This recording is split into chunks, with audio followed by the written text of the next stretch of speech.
Hi, Mr. Willah Mudolo. Thank you very much for giving us a bit of your time to talk about the current situation in the Republic of Zambia. You are a presidential candidate seeking to wrestle power to become the next president of the Republic of Zambia.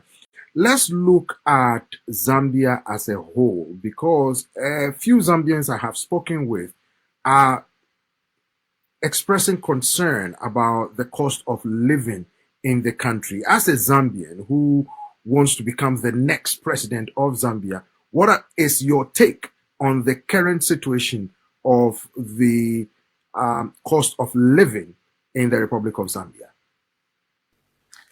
Thank you, Peter. Before we begin, I'd like to take this opportunity to sincerely thank you for giving me an opportunity to speak to the audience, your audience across Africa and the world. Yeah, so I'll start with your first question in terms of the cost of living. Indeed, Zambia's economy, it is in crisis. I think this is something that it is known to the rest of the world. And purely because we have mismanaged, and the mismanagement is not starting today. It has been there from the first regime, second regime, and the current regime. The reason is that Zambia has been dependent from the side of the net export earnings. We have depended on copper alone, and we have failed to diversify the economy. We have failed to mobilize domestic capital to finance tradable sectors that would generate and increase the surpluses domestically. So right now, we're in a situation where you'll find that there is a problem, and this problem is quite urgent. If you look at the CPI in monetary terms, you'll find that the basket of a family to manage its affairs normally, which falls within the physiological needs, you are looking at 11,000, which is basically about $450 in dollar terms. And then look at the earnings of the civil servants, especially those who are employed by the government. Most of these people, they earn between $200 to $320. And how do you expect these people to survive under such conditions? So as a result of such, this is what now you'll see that there's rampant increase of corruption activities in the government institutions. The crime levels have increased because it has affected even the ordinary person, because these are the people who buy and be able to become the market, to the marketeers, the entrepreneurs, those that are in the informal sector. So where we are right now, we're in a situation where the government's intervention is very, very critical. And the only way, in my opinion, I think we have to look at how do we diversify our economy. But the government says it's diversifying the economy and they are doing best for the people, and it will take a little bit of time for the measures they've implemented to actualize, for Zambians to see the benefit. Why do you disagree? I very much disagree, because right now, if you look at what is the government doing in terms of looking at the domestic social investments, and if you ask every Zambian, the key component that you are going to get from the Zambian people is that we have a crisis of energy, electricity. Electricity is one of the key enablers for every economy to thrive. There's a shortage of electricity. There's a shortage of, fuel, basically. In most cases, we run out of fuel as a country. So if the government, which has been in power for 4 years, good 4 years, it cannot take this number of years for the government to see the positive change or the positive outcomes. The government has ignored the part of focusing on the primary sector, which should be able to generate. You're looking at agriculture, the mining sector, because even the mining sector, we have focused more on copper loan. The mining sector for Zambia alone, it is very broad. We have gold, we have emeralds, we have manganese, we have lithium, we have even oil, which Zambia today is not a producing country, but we have that potential. We have such resources that we can leverage. But then you look at what diversification mechanism that the government has implemented in the agriculture sector, for example. Right now, there are farmers who have not been paid after harvesting their crop, and they have sold the crop to the government through a government institution, which is Food Reserve Agency, which is FRA. Farmers are still not paid. This is October. How do you then expect the farmers to start preparing for the next season? How do you then expect the farmers to have ample time to prepare in terms of getting the agro inputs, prepare to buy what they need, even preparing because mostly is manual farming, where they have to use, a few people who have access to use tractors. The agriculture sector has not been mechanized. So you do not expect people to start preparing when they do not have access to disposable income. They do not have access to the actual money that they can invest in such type of initiatives. And in their own, because that is the mechanism how most of our people survive in Zambia. Zambians, they survive in agriculture. The main employer is agriculture, which is maybe, if I would exaggerate, I would say 60 to 65% of the people are employed in the agriculture sector. Talking about employment, the rate of youth unemployment in Zambia, the government said is working on it. They are working on it. They're trying to employ a lot of people.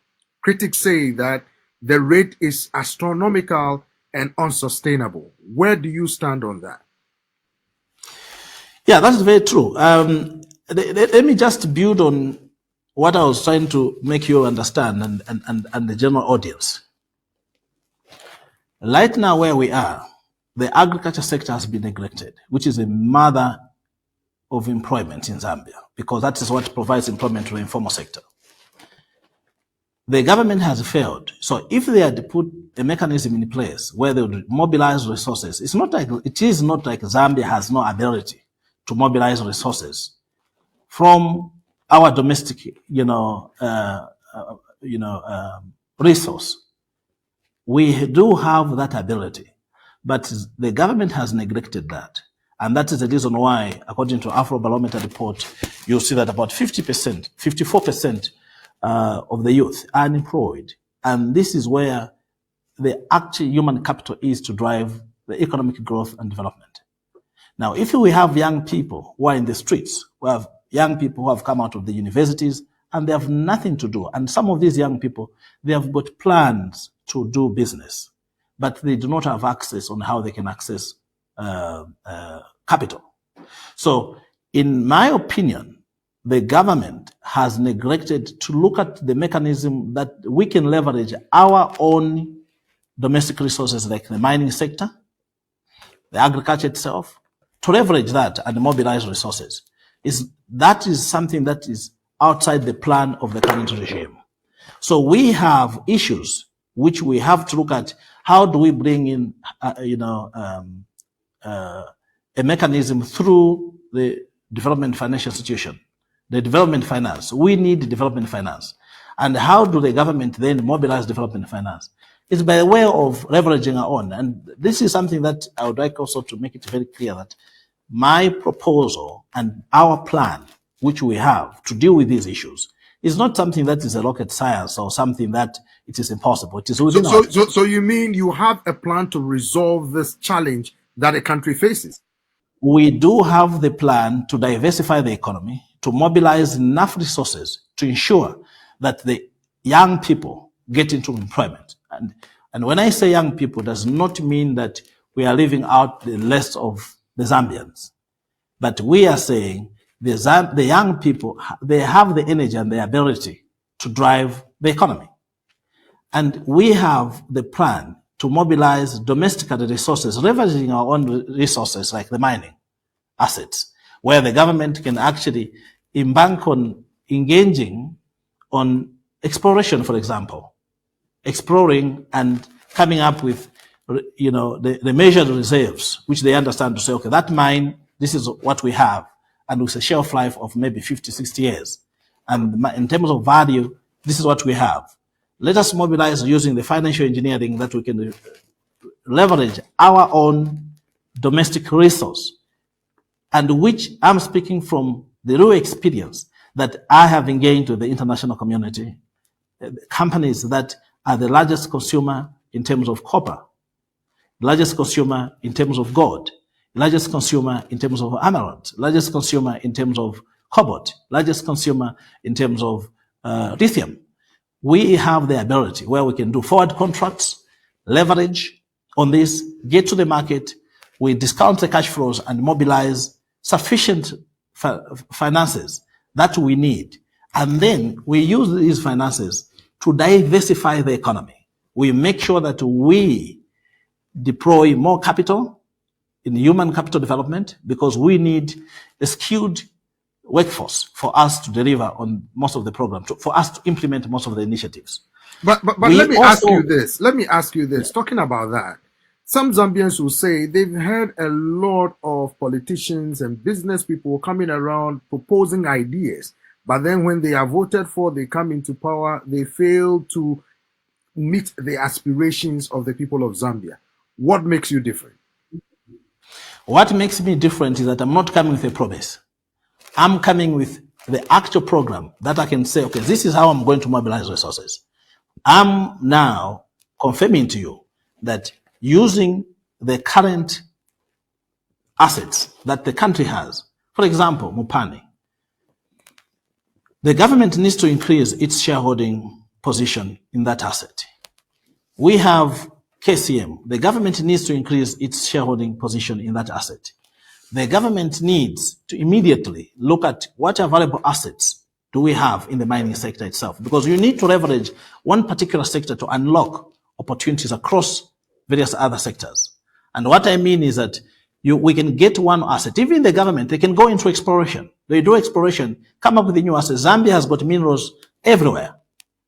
Get one asset with the measured reserves, with a report that confirms the in-ground reserves, and that we can generate a financial instrument on that. And we discount cash flows, which we can bring it maybe from 30 years cash flows to bring it to now. We discount the cash flows, mobilize the billions that we need. And from there, we can now establish a sovereign wealth fund. We can deploy capital into the energy generation itself, which is very critical right now. There's load shedding all over. And how do you expect the industry to survive? We cannot. So instead of austerity measures, which the government is putting in place to manage its, to manage our economy and the government spending and all that, how do you do that? All I would do is our ultimate objective is to expand the revenue generating base. So we look at that and we say, okay, we do not, because if you bring your street measures, Peter, you are saying you should not be able to buy medicine, you should not be able to buy commodities, which is fuel, which is very critical. You should not be able to buy agriculture equipment, which you need now to expand, the production levels in terms of the output from agriculture as one of the critical sectors. We have to invest in the mining sector. We diversify. Every country to become prosperous must have several line of product lines for export. So what I'll do, instead of looking at import compression, I would expand the export side of the export base. I'll expand the export base. And how you expand the export base is to ensure that you look at what do you have on the asset side of the balance sheet. Okay, we have the mines. Let us get one of their mining asset. We discount the cash flows now, mobilize resources. We get billions that we need, either through cutting deals, negotiating with the major, for instance, copper consumers or end users. we negotiate deals to say, we are giving you, for example, an offtake agreement for maybe 30 years, or maybe even 50 years. But we need maybe 10 to 15 billion or $20 billion now. Pay us upfront. Or we generate, or just from there, even if we don't cut deals of such nature, we can still have the contract, which we can go to the market, have an insurance contract on that, which is a LAP. We immunize it, go to the stock exchange and discount those cash flows and make sure that we have money now. That would go in critical tradable sectors where we can now diversify the economy. So well put. We'll come to your transformation agenda, what you plan to do, what Zambia should expect from your presidency if they give you the mandate to do so. But let's look briefly at the political space in Zambia, because a lot of complaints have been raised that the political space has been narrowed. Opposition political parties are not being allowed freely to campaign as enshrined in the Zambian constitution. But the government has sharply denied that the political space is open and that the police are acting independently to ensure that the territorial integrity of Zambia is protected, as well as ensuring rule of law and order is maintained across Zambia. Where do you stand on the political space in Zambia currently? Peter, before I answer that question, maybe I might have been long-winded in the way that I was presenting on the youth employment and all that, and the opportunity. Let me conclude that and then answer on the democratic erosion that we are facing in the country right now. So the parting shots on that particular, the first question asked me on what makes me different. We will be able to finance entrepreneurs, provide capital through development finance. We are going to have a network of development financial institutions that will finance every sector, and the young people are a priority. We'll ensure that we provide for the marketeers. So that is not a promise. It is on the basis of the economic imperatives and the mechanism that we have to implement immediately that is on the pedestal of diversification. We have spent a lot of time to look at what will be our diversification strategy and what do we need to do in order for us to achieve diversification. So that we have in place. Now, I'll come to the democratic erosion that we are facing right now. One will be lying to you, Peter, to say Zambia is right now has all the freedoms. The freedom of speech, even the freedom of movement, has been taken away from the Zambians. Democracy that is spoken and not exercised is two different things. Yes, the current government is speaking democracy, but are they exercising that democracy that they are preaching? They are not. There's a lot of democratic erosion, and I will basically give you a very simple example. All the young people, even others who have come out to speak their mind, try to advise the government. They are charged with seditious charges.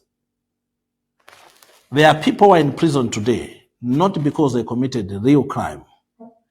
The judiciary has been compromised, one way or the other. There are people like Honorable Nixon Chilangwa, who is in prison today without an explanation. Some of us who are professionals, when we try to give it an independent opinion, to look into the matter, we do not find a basis on which he was convicted. He is not the only person. We have Honorable Ronald Chitotela, who is in prison today. If we critically look at the statements from the witnesses, you look at the whole, sequence of events of what transpired, you fail to find the puzzle that would constitute a conviction, which could constitute prima facie evidence that would lead to conviction. That has been a challenge. So no one is able to speak freely. People are now speaking in corners, in their own houses. They cannot be heard. We have the cyber crime. We have volume 4 and 5, which was recently enacted. If you look at some of the provisions of some of these laws that have been implemented now, they are not defined. So the government can easily fill in anything to say, this is what we have done. It's no longer a joke. Zambians, they live in fear today. There are people who are my fellow Zambians.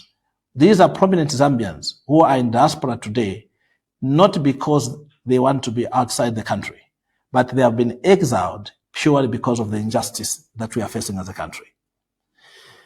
We have failed to come to terms with the current situation. And that's the reason why I'm stepping forward, that someone has to step forward to ensure that this injustice comes to an end. And this is my appeal even to the international community, that one way or the other, wherever you are affected. We are appealing to the international community that they have to be part of the process of dealing with the issues that Zambia is facing today in terms of democracy.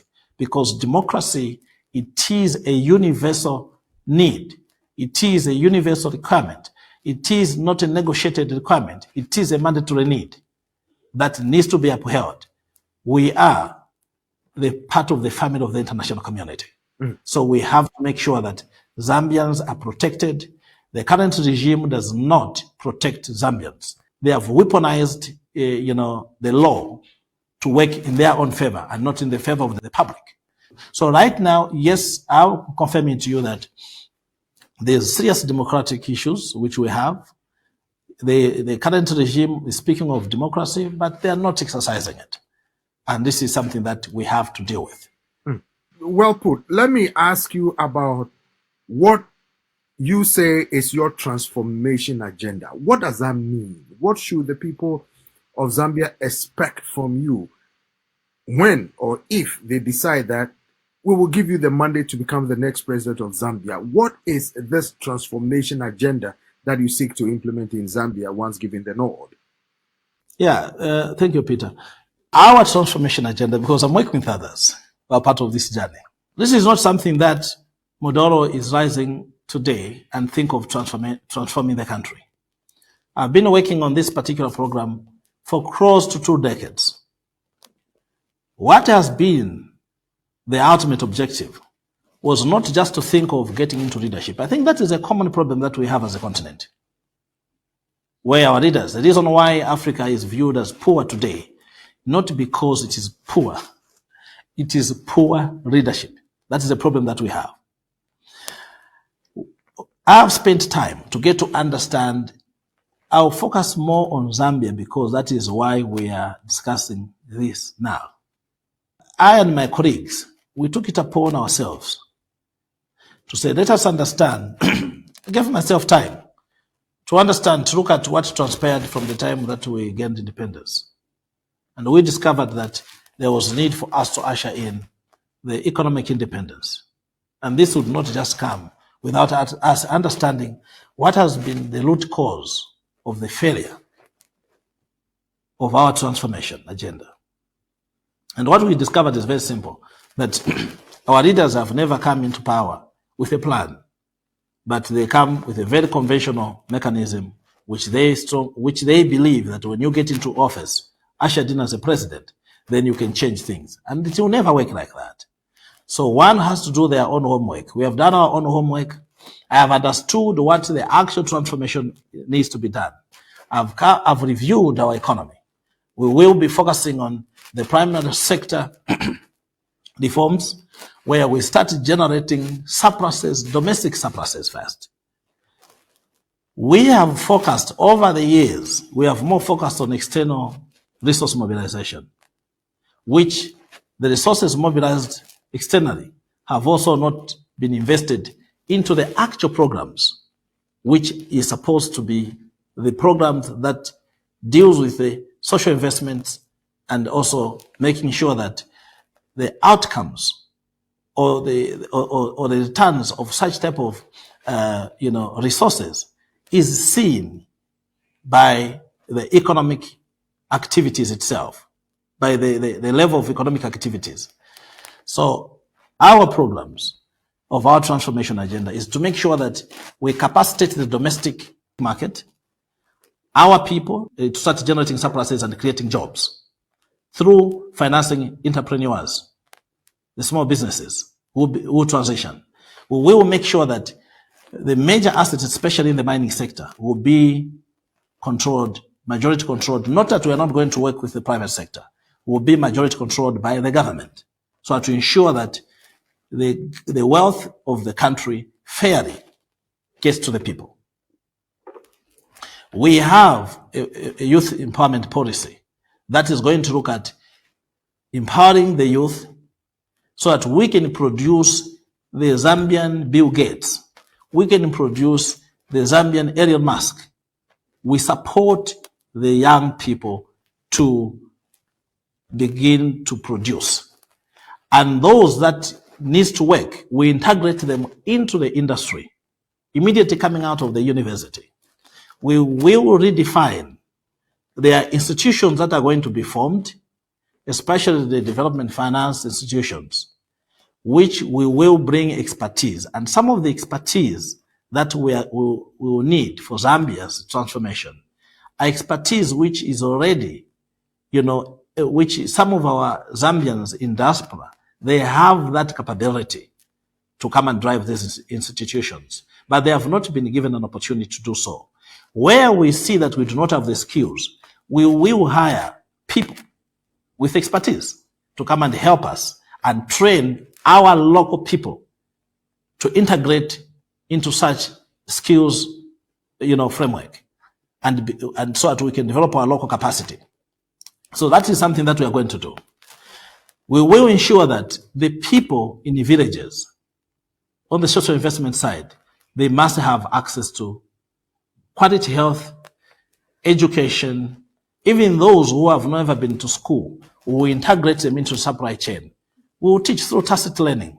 People get to learn to say, this is how, you can manufacture a suit, for example. So we will integrate them, especially in the agriculture sector.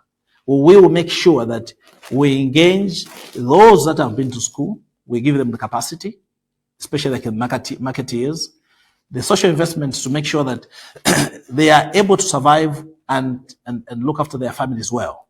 Then we are going to look at the high impact investments, where we look at now those that can drive the critical programs that we will generate surpluses domestically. So we'll look at, on the lower end, those that we need just to keep them there, because for the country to survive, you can't only just finance entrepreneurs who are going to look at the high impact investments. We have also to look at what of those marketeers who needs to survive. What of those marketeers who have been there? We cannot neglect them. So we have to make sure that we generate enough resources for these marketeers. They are funded, men and women, they are funded. And then we look at entrepreneurs to say, okay, how many students do we get out of the university graduating every year? Some of these people, Peter, if you speak to them, they come out of the university with business initiatives. We have Zambians, I think you know that a lot of them, they have left Zambia to go and study overseas. They have been exposed to the international corridors, the international markets. They understand that there is innovative way of managing the economy. So this is the issue which we have to deal with, because if you look at, you speak to some of our elders who have been in the system for years, they'll tell you that Zambia cannot mobilize $20 billion. They'll tell you Zambia cannot mobilize $30 billion because they do not believe in that. They have no exposure. And the only way you do is to create a parallel financing mechanism which is independent. That is why we integrate these young people coming out of the university. We train them to understand. If you go and say you will hire the commercial bankers who know the conventional way of banking, they will import or copy and paste their risk metrics to bring it into the development financing. So they cannot, these are people who are not going to, because they believe they cannot mobilize billions. They believe in a way of doing things. So we will usher in a parallel structure that will finance, the new transformation strategy, industrialization framework, where we look at manufacturing, the agriculture, industrializing agriculture, make sure that all the provinces across they have. So in tourism itself, We make sure that we look at tourism, we look at logistics, because at the end of the day, if we increase, for instance, the production of copper, where we produce more tons of copper, these tons of copper must get to the sea for it to be exported to international markets. So we have to look at efficient transport mechanism that addresses logistic issues. So we will deal with that.